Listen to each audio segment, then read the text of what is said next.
Hello everyone, welcome to Travel Bistro. I'm Pam Barker. It's a little challenging this summer. This is June 2026.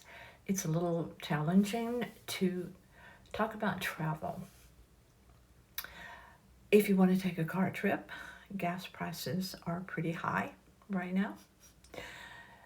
If you want to fly, fuel prices are high, meaning ticket prices are high. But that's only part of it. Many of the airlines have Spirit has gone away. I've never been on Spirit, but it doesn't exist anymore. But some of the others have curtailed the number of flights. It's very challenging, and it's not just the cost of the fare. It's much more than that.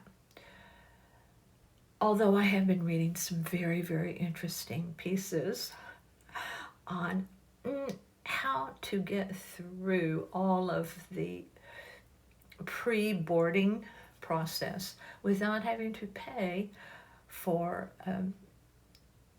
luggage that's over the weight limit or the size limit. Much has been written, helpful hints about that.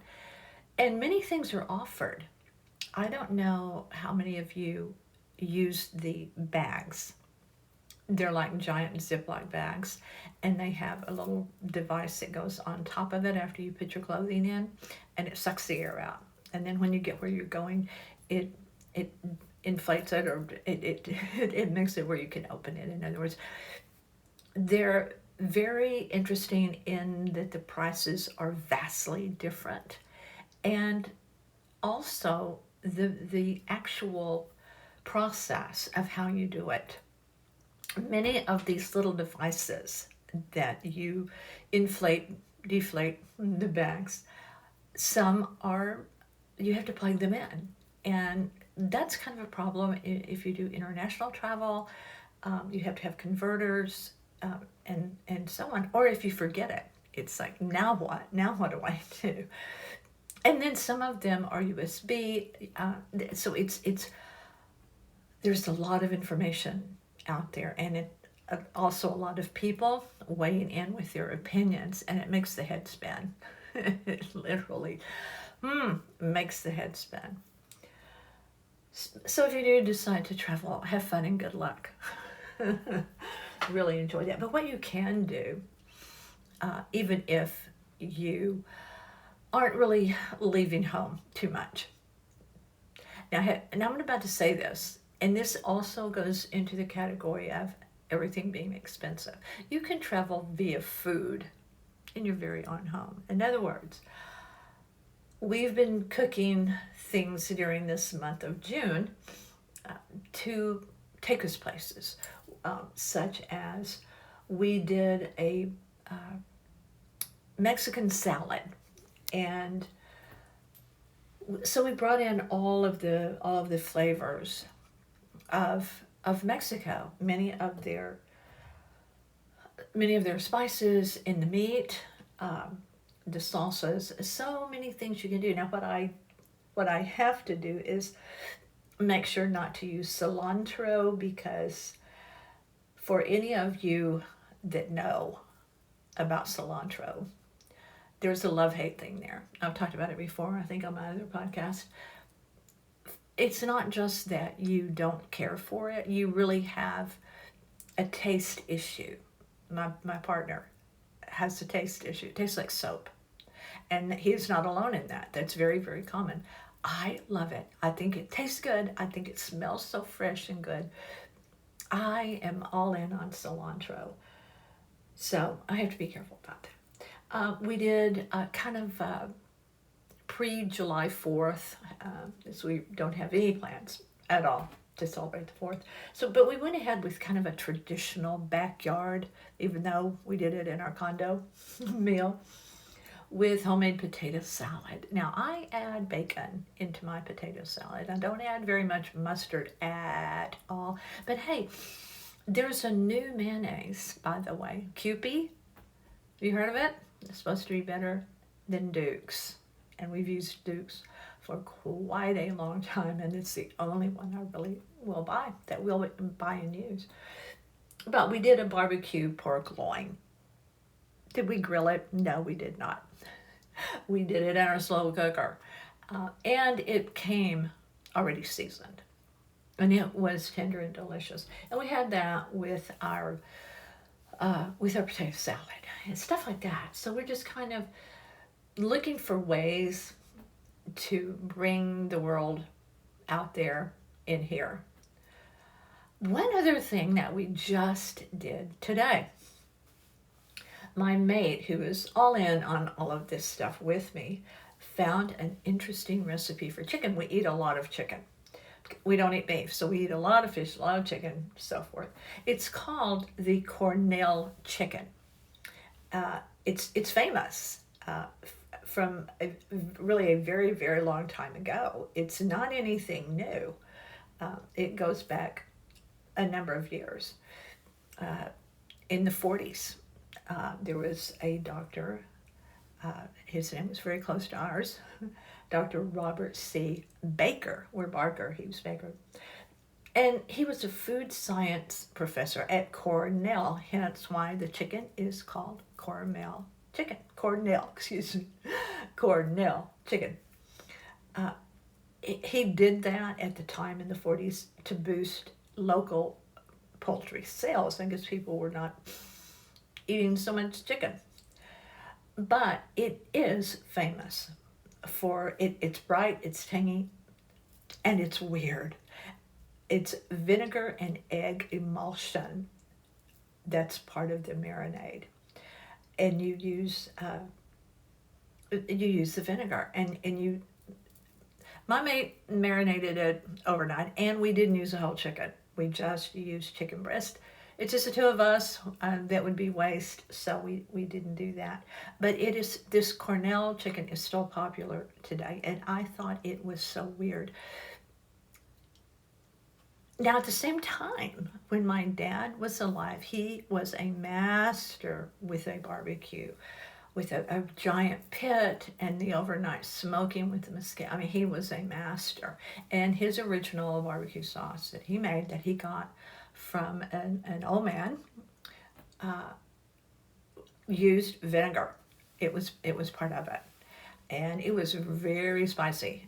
It had cayenne pepper, it had mustard, onion, but it also had, interestingly enough, vinegar. So when Gary and I, my mate, and I were talking about this marinade, I said, that just sounds so weird. But my dad used vinegar, so okay, let's see what we got. Here's the marinade. 2 cups of apple cider vinegar, has to be apple cider. 1 cup of vegetable oil, 1 large egg. We use brown organic eggs, big, nice, lovely. 3 tablespoons of salt. 1 tablespoon of poultry seasoning. Now, we switched that out. We used another seasoning for that. It's just a combination of salt, pepper, and garlic. That's what we used. And then there was no need to put the extra pepper in that the recipe called for. Anyway, you put all of that together, and you marinate the chicken in that.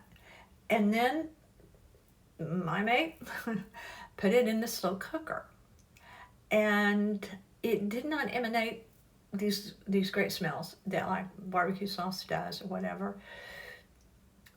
And I thought, oh, we have a backup plan, because I don't know about this.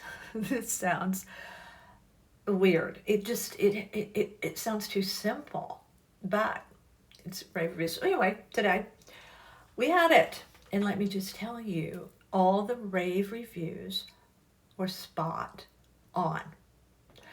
I did not need. Now, my mate, who is a big lover of barbecue sauce and sauces in general of any kind, pretty much, he did use a sauce. I'm not sure.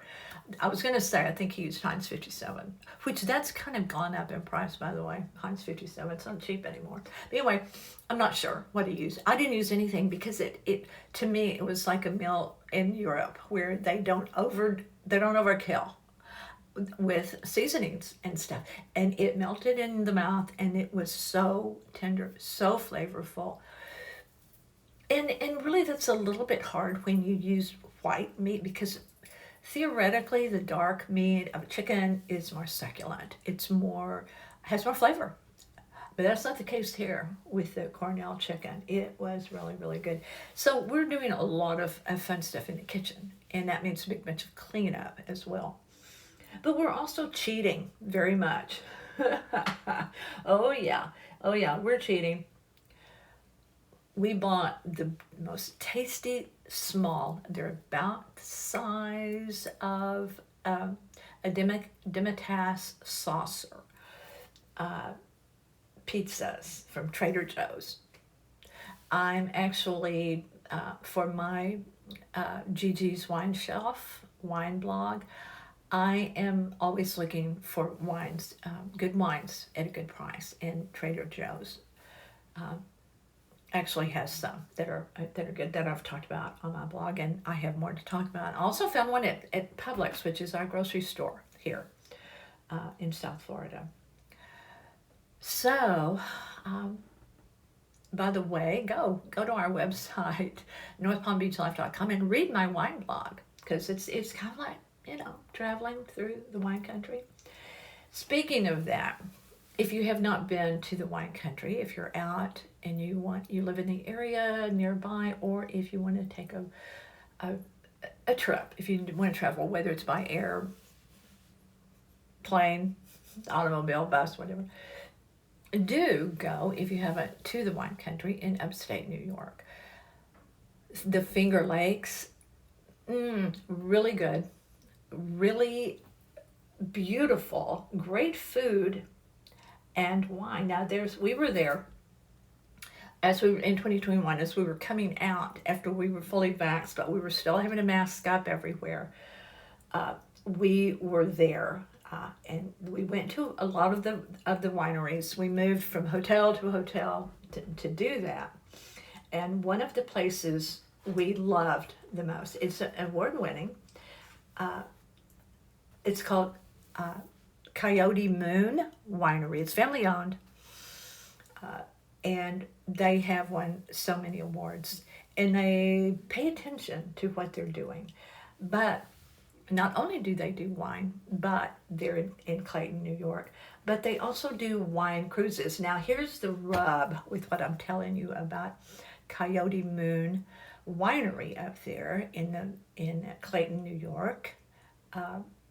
On their website, I'm going to contact them. I tried to. I haven't heard back, because they promote doing these very reasonably priced 2-hour evening cruises on the St. Lawrence River, and you get a pre-selected bottle of wine and some kind of apparently wonderful food of some sort. It wasn't specific on that. We didn't know about the river cruise, and it perhaps wasn't going at that time, because everyone was still, it was still a very difficult time for the country, for the world, trying to come out of COVID. But if you have not been out there, do some homework on the area before you go. So you go to the ones you think suit you the most, because there are differences. And it's not like being in Sonoma, Napa. It's really not. Well, it wasn't. It could be now, after a few years here. But it's really not as commercialized. And it's when we spent the half a day at Coyote Moon, we had a total blast. The person running the place, probably one of their family members, because their children, everyone is involved in it. But I don't know if it was, but whoever it was, made it so relaxed and fun. We would go back to Coyote Moon in a heartbeat. So if you decide to go, and I recommend it, check them out, the ones that are all around, and see which one seems to really fit you the most. Now, I'm going to go off topic of food and wine, but it does have to do with travel a bit. Uh, Many outfits are now being promoted on what to wear on planes when you travel. I take it very seriously what I wear. I don't want to look like I just fell out of bed just because I'm on a long plane ride. I want to be comfortable, yes, but how you look is also important. So many outfits flow through my feed on social media. I'm sure it's because of the things that I write about, my interest in all of that. But you know what's surprising? Not only do people really dress down pretty much for flying and for travel and for grocery shopping and everything else, but are any of you out there aware of a time when graduations, whether it's college or high school, were kind of a dressy affair and a big deal to the families? Well, it isn't anymore. Even celebrities. I saw a photo of Halle Berry. She was at her daughter's graduation in jeans. Nothing wrong with that. I wear jeans. I have on jeans right now. But to a graduation, how hard is it to pull on a kind of nice outfit of some kind? But I have seen that all through the photos of celebrities and other people, just the regulars. But then every now and then something really stands out, and it is someone, parents, whoever, that are dressed absolutely beautifully. Is it really that hard? Is it really that hard to do? Maybe it's just me. I don't know. Along those lines of dressing for travel or whatever, do you know about capsule wardrobing? I find that really funny for me. Capsule wardrobe is when you have a few items, like 3 tops, 3 pants, or 3 skirts, whatever, 3 dresses, 3 shoes. It's 3, only 3. And of those things, you can be able to mix and match for 2 weeks and be happy. Now, I know people do that. I do. I know people that do that mix and match beautifully, and good for them. Bravissimo. I'm not one of them. I am not. And that is why I probably really do need to get that vacuum sealed thing to really pack down my clothes when I travel. Because if you know me and my friends know, I don't pack early at all. I don't. But when I pack for things that could happen, things that probably won't happen, this, that, and the other. I can blame that a little bit on my mom. When I was a kid, it was summer, and we took a little jaunt, a 300-mile trip to visit my father's parents and his brothers and stuff. May they all rest in peace now. They're all gone. But my mom, who was an incredible fashion person herself, but she packed only summer clothes for all of us. And by that, it was like swimsuit, shorts, capris, halters. I was a little girl, so little girl halter. Sandals, play shoes, nothing dressy at all. Well, while they were there, 300 miles from where my mother shopped, and really no good shops nearby, a death in the family occurred. And we had nothing to wear. Now, see, this goes back to how people dress today. Throw on those capris and go, pay your respects. But no, not with my mom. So she had to scrounge around and travel some distance really to find a halfway decent store to completely re-wardrobe every single one of us from head to toe. So she never did that again. She said, and she did. And I do.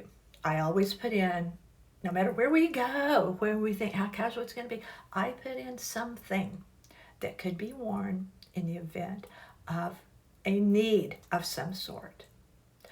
Hence, my bags reflect that. This could happen, that could happen. Anyway, thanks for being here. Be sure and look up my wine blog, Gigi's Wine Shelf, on northpalmbeachlife.com. My other podcast, Gigi and the 561, that's general topic. Man, you're going to find anything there that I talk about. I appreciate that. My podcasts are always on northpalmbeachlife.com, but they're on 20 platforms: iTunes, Spotify, Pandora, Amazon, and others that are more obscure, but they're out there on 20. It's out there on 20 platforms. This one and Gigi in the 561. Gigi is me, but that's my other name. And also look up my mate, because he writes for northpalmbeachlife.com. We also have contributors. Just use the search box, because that's really the way to navigate our website, because it's deep. It's easy. It's user-friendly. Type in something, a name, whatever, and see what comes up. People do it all the time because they let us know. Found this, found that, found this person, that person, haven't seen them in years, found them on your website. So you use the search bar. It's very, very easy to use. But he also writes freelance for Aqua Magazine, Miami, All Things Cruise, Splash Magazine, worldwide. He's just a writing maniac. Gary Barker, Gerry. It's spelled that way, but it's pronounced Gary. Gary Barker, Gerry. Thank you so much for coming back and listening and traveling with me via Travel Bistro. Come back.